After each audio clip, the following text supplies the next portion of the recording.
So I'll just do a brief talk about what non-duality is. I'm sure all of you know what non-duality is, but when we talk about it, like something else can happen. Even if you know the concepts, there can be it's like something else begins to wake up. So sometimes it feels like the concepts are maybe doing that, but maybe it's also just like the opportunity to share this subject. So they call it like satsang, meeting in truth. So just like us meeting in this subject and then like being open to see what happens. So what is non-duality?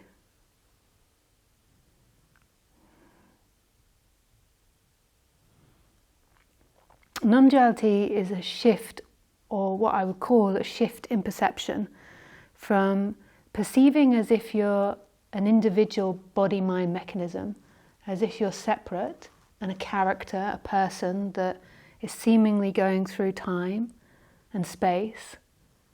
And then there's this shift that can happen where it's seen that there is, we could call it awakeness or consciousness, that is actually always here, never moving and not limited to something. So it's not limited to you, to God, to something in time. And this is a shift in perception, but you could also say it's no shift, because even the idea of shift in perception is also imagination. You imagine yourself limited, and then you imagine yourself releasing that or letting go of that. Even when you felt like you're the most limited, most contracted, most you've actually always been the consciousness that is everywhere and all things. And we can switch consciousness to awakeness, if you like. Whatever word works for you. Everybody has different words, so Nisargadatta Maharaj would call what I'm calling consciousness awareness. I think Rupert Spira would call it awareness. I'm not talking about the personal consciousness. The personal consciousness is a gateway to the big consciousness, but the personal consciousness is actually being watched by the big consciousness. At first, normally the first awakenings are the recognition of the personal consciousness, that the personal consciousness doesn't belong to a story in time. So personal consciousness is, you could call, attention in a way. So personal consciousness is the ability to move the attention. Although when you really go deep into that, you begin to realize that there is no movement really happening. But the movement of attention, what I mean by that is you can focus on the floor now. You can focus on my nose, on my hair, on my dress, on my trousers. So you can focus on all these things, and it feels like it's your choice to focus on these things. That feels like the inherent bit of you that you can focus. And you often feel like you're in a battle between focusing on the story and then trying to focus on the moment. And what happens through this waking up process is often one of the initial awakenings is there is a separation of that personal consciousness from the story of you. And that is like really profound. You could call it, it's like a turning around. It is still in the mind and it still belongs to the mind, but it's really profound. And it's almost like the mind looks around at itself. So it's like you have the personal consciousness, and inside the personal consciousness, you've got the story of you that's saying, okay, I sat down here and I'm conscious. Consciousness belongs to me. And then at some point, it's like it separates and it looks back and it sees that the character is something that's coming and going in personal consciousness. But the personal consciousness is always there and always witnessing. And there is somebody or something that knows that suddenly. Like all of us have our unique awakening experiences of that. One of mine, I have many, most people have many, and sometimes you recognize it and fall asleep and recognize it, fall asleep. And one of mine was like with Auntie Ashanti. I was walking through the bush. I lived in Australia then. And he was saying God was looking out of the eyes. And then I was just kind of walking along and I'd heard it 1,000 times. Yes, God's looking out of the eyes. And then suddenly I went, holy fuck. God is looking out of the eyes. And then there was like this immense silence that happened. And just this spaciousness looking. And I realized it was beyond Lisa. Consciousness was beyond Lisa. That there was this God thing that was looking out of the eyes and it didn't belong to Lisa. And when it was Lisa that recognized that, but there was something deeper happening that was beyond Lisa, but Lisa recognized that, you could say. And it was really profound. And I'm sure that a lot of you have had these kind of experiences many times. This is one. And that is the waking up to the personal consciousness not belonging to you in time.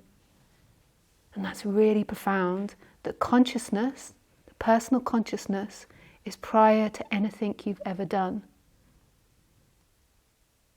So it's prior to the story of you, prior to the thoughts of you, prior to your body, prior to your feelings, prior to your emotions, prior to your family, friends, your identity, your job, your role. The personal consciousness is like this gateway, or you could call a bridge, between the personal and the impersonal. It's really profound, this recognition. Nisargadatta Maharaj, so all teachers talk about it differently, but he tends to call that activity then this movement to witnessing, where there becomes a separation from the person and then there is more of a witnessing of experiencing, this watching of experiencing. And then often what happens from that is then we begin to go really mad. Like this is like the divine Sufi part, the madness part, where then as you begin to go into or stabilize, even though there's nobody stabilizing in that witnessing or personal consciousness, the consciousness begins to lose all boundaries. So the personal consciousness begins to disappear in a way. There is still the functioning activity of personal consciousness, so the ability to focus, but as there's a deepening and deepening into it, there then is this like going beyond all boundaries. And that's what Nisargadatta would call awareness, and he would also call the absolute beyond. And that is like really going into no man's or woman's or person's land. There's also another part that happens as well, and this is the love part. So that part that I was just speaking about is the wisdom part, the emptiness part. So in Buddhism, you've got emptiness is form and form is emptiness. So in the way that I teach it, that big consciousness is the emptiness part. So Nisargadatta Maharaj said, I'm never great at quoting, let's see if it works. Okay, he says, so to know I am nothing is wisdom, to know I am everything is love, and in between the two my life unfolds. I find that so beautiful.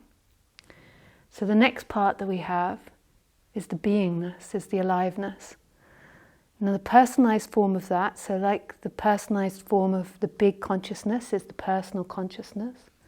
The personalized part of the beingness is the feeling of I am.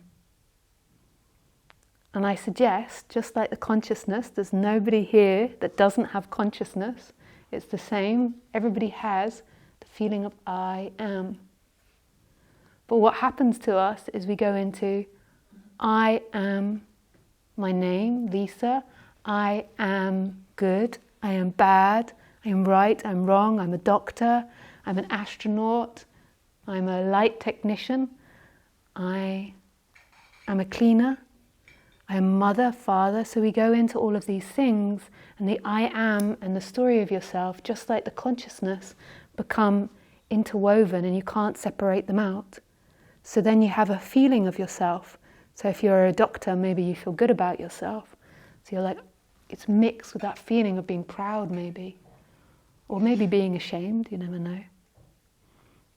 So, Nisargadatta Maharaj, I'm sorry that I'm talking about him all the time today, that's just what comes out. But he suggests the practice is to go into the feeling of I am. So go back to the feeling that you exist. And then that is the bridge to beingness. And that is the bridge to love. So Ramana Maharshi and Nisargadatta don't think really said that, but Ramana Maharshi would say that the I am originates in the heart. So the feeling of I am when it comes into the body is in the heart. But as you begin to go into it, it's actually everywhere in all things, and that is profound when that is recognized. That your feeling of being is actually in all things. It's an illusion that it exists inside this body. The mind is making it feel that beingness exists in here.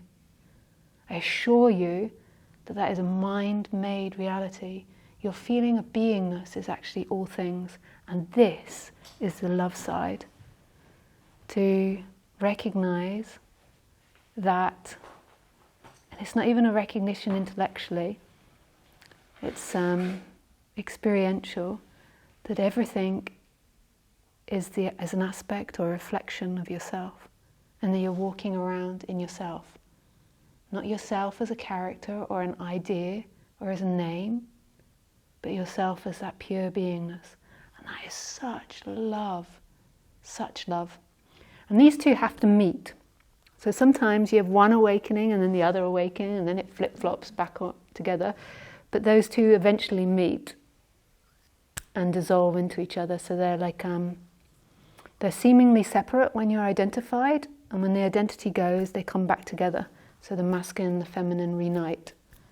And then it's the everything and nothing. Or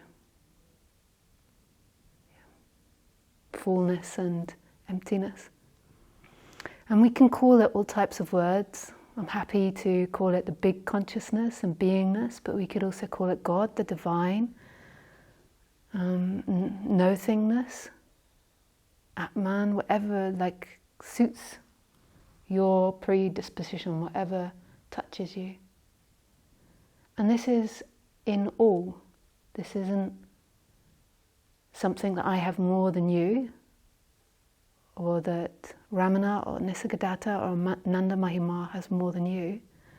It is in all. Is there anybody that isn't awake now? Is there anybody that isn't conscious?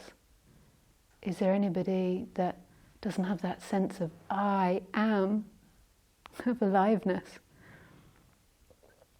And sometimes you can know that one better through looking back through age.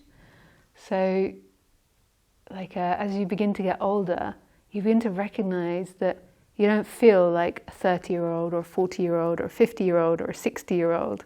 So my mum, when she turned 70, she was like, it's shocking when I look in the mirror. And my friend was like, yeah, you feel like the same as like when you were 3 or 10, like that same essence that's ageless. And so suddenly like you're now a 50-year-old, you're like, really? You feel that agelessness of a child, that childlike wonder. So, yeah.